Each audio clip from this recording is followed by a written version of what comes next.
le Tour du Jura.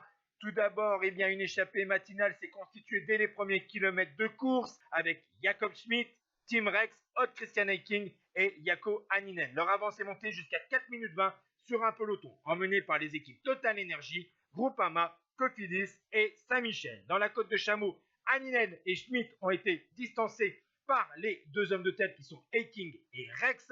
Le peloton se rapproche à 2 minutes 30 à moins de 25 km de l'arrivée. Alors Eiking a décidé de s'isoler à l'avant de la course à 20 km du terme. Mais attention, il reste encore deux difficultés. L'écart va se réduire à moins de 1 minute 30 à moins de 10 km de l'arrivée grâce au travail de la formation Groupama FDJ de Guillaume Martin.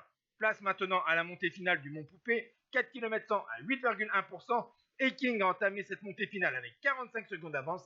Il est repris par Clément Berthet à 2 km du terme, puis Guillaume Martin qui revient sur Clément Berthet au moment d'attaquer le dernier kilomètre. Ça va donc se jouer entre les deux coureurs français au sprint au sommet du Mont Poupée.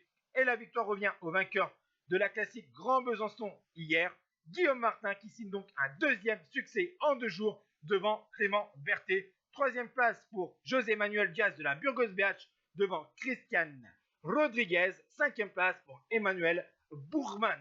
Ciao tout le monde.